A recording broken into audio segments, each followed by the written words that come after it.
Christine Sierra, Professor Emerita of Political Science at the University of New Mexico, is one of the authors of a book that surveys women and men of color who hold public office at the national, state, and local levels of government. The book, Contested Transformation, looks at the commonalities and differences across race and gender groups in their backgrounds, paths to public office, leadership roles, and policy positions. Correspondent Russell Contreras sat down with Ms. Sierra recently to discuss demographic changes in U.S. politics.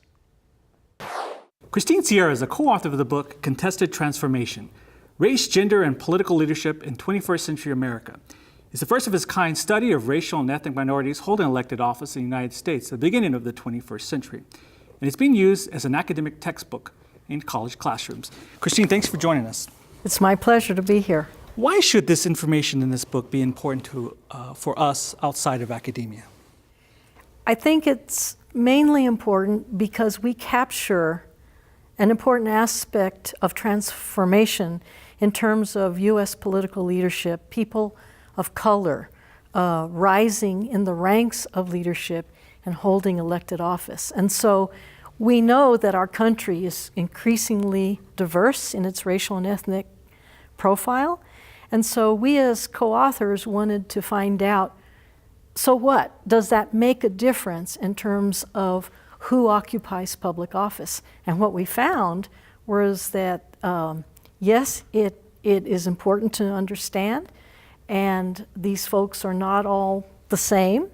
And our study is the first of its kind to be multiracial.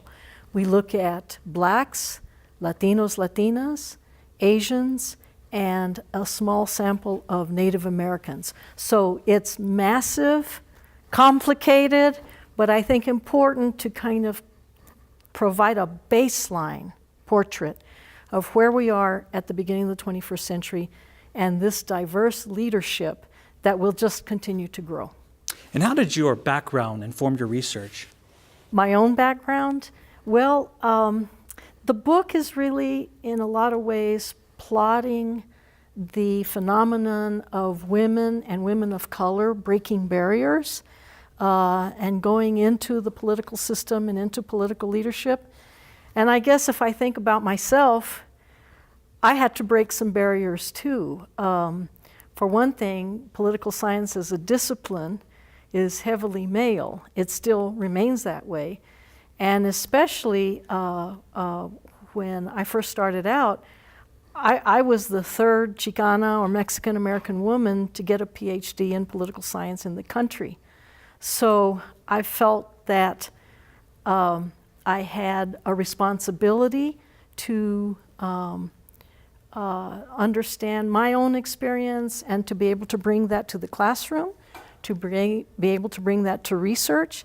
And so for the longest time, I was interested in studying race and ethnicity. And then as I became more mature and developed a feminist consciousness, I thought, you know, we really, as political scientists, need to study women more. And basically, we were neglected. So in terms of people understanding where we come from and our presence and what it mattered. So it's kind of a personal trajectory too. And how did you and your team gather the information for the book? Well, it was actually a massive project. We started out by relying on the expertise of some major national research centers who compiled over time, starting from the late 1980s, 1990s through the new century, compiled rosters of Black elected officials across the country, Latino elected officials, Asians, and we worked with them to try to identify all these elected officials from those racial groups who occupied office, and we built a database. And the database is close to 11,000 names of folks from these groups who occupy Congress or federal level office, statewide, state legislative, and local governments. And so the challenge was to try to understand the complexity of where these folks are identify them by race, and then understand them more. The second component that we did after we built this huge database of elected officials of color at these multiple levels of office, we developed a survey. And it was a survey questionnaire that drew from a sample from our database, so it stands as a national representative survey of elected officials at the state and local office, and we asked them a battery of questions. We asked them about their backgrounds, their personal backgrounds, their campaigns, their trajectory to office, public policy stands, and so forth. What surprises did you find when you were conducting this research? Well, the first thing we found was that there were a lot of commonalities across race and gender, but there were also some important differences. Let me highlight a couple. In our understanding of women of color have often been seen as being disadvantaged by an economic system that's discriminatory, or the lack of social mobility, being economically disadvantaged, and so on. And we anticipated that women of color would have a hard time getting into office and keeping up with white women and men of color. Actually, we found that women of color did quite well as they started to gain and increase their numbers from the 1990s to the 2000s. And so what we found was that women of color are actually driving the increase of elected officials who get elected from these population groups. One of the things that caught my attention in the book was the mention of the lack of research about local elected officials. Why is this area important to your research? Well, I can tell you why there was a lack of research. First of all, it's very difficult to identify local level officials. And we did municipal, like city councilors and mayors, county commissioners, and school board members. The lower you go in elected office, the lower in the hierarchy, Russell, the more difficult it is to get information.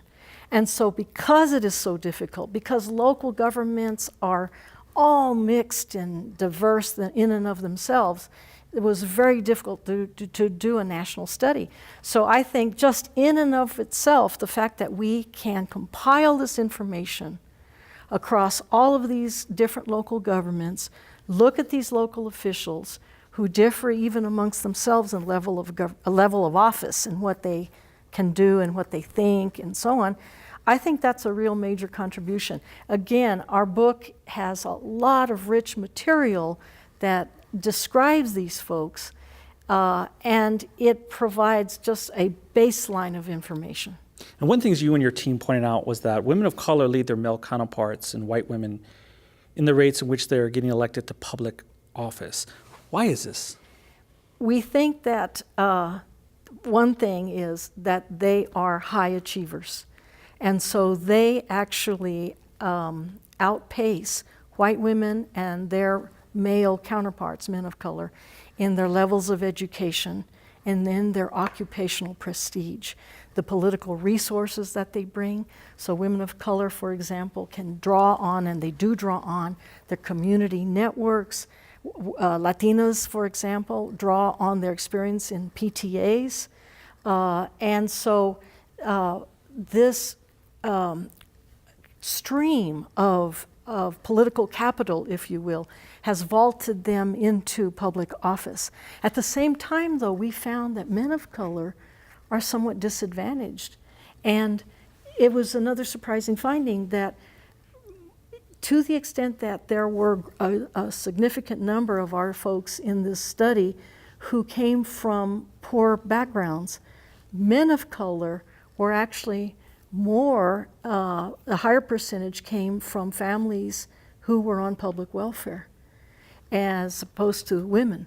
And so they started out at a disadvantage. Now, when we looked at them in the here and now, they were making higher household incomes, and that disadvantage seemed to disappear a little bit, at least socioeconomically. But we think that the high achievement of women of color, overcoming disadvantage in their backgrounds, really has spurred their election.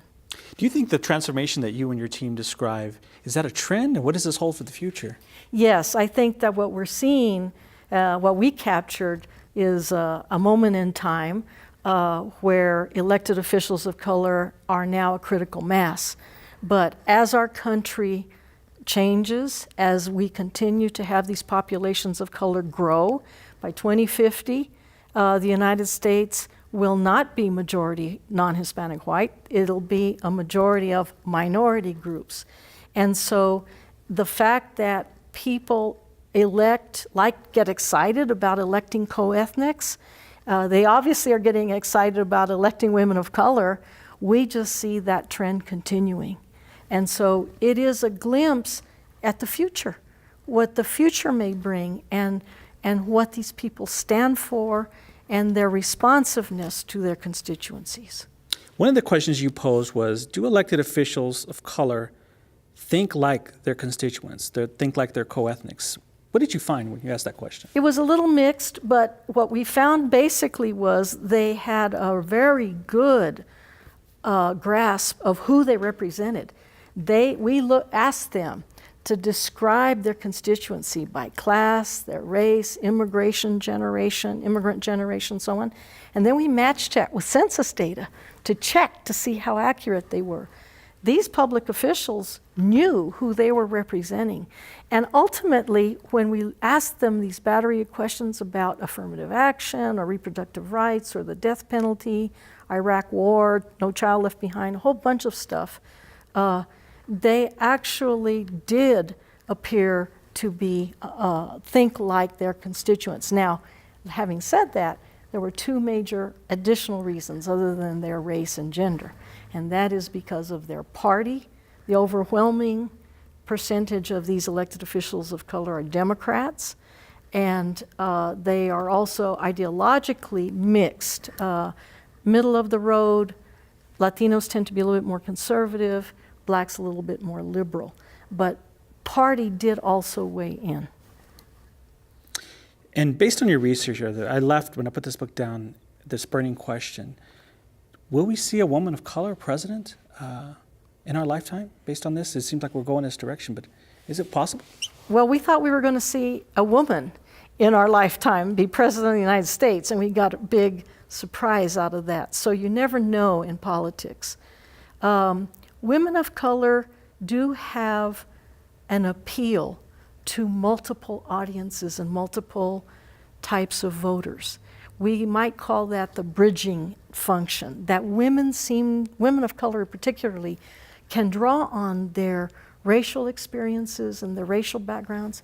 They can also draw upon their experiences as women, and they are perceived by not only these elected officials of color as being more transparent, better at governing, working harder than men. There are a lot of characteristics that are seen as positive. So we see that the potential is there for them to just rise up further in elected office and maybe a president. Now, it's also the case, though, that the higher up you go, the more difficult it is to get those crossover votes, not only from your co-ethnics and maybe from women, but from whites and white men. And of course, Hillary Clinton was faced with the reality that all whites, except for white college-educated women, all other categories, class, age, and gender, they voted for Donald Trump. So we've got to see what this climate, what this political moment brings, and then we go from there. So I don't know about a prediction, but I would say that we have seen women of color rise up the ranks. 3 new women of color are now in the U.S. Senate, got elected in 2016. That kind of fell under the radar. Everybody was focused on Clinton's loss, but another black woman went to the U.S. Senate. The first Latina from Nevada went to the U.S. Senate, and another Asian woman went to the U.S. Senate. That's where you might see women then running for higher office. Christina, thank you for joining us. Thank you very much for giving me this opportunity.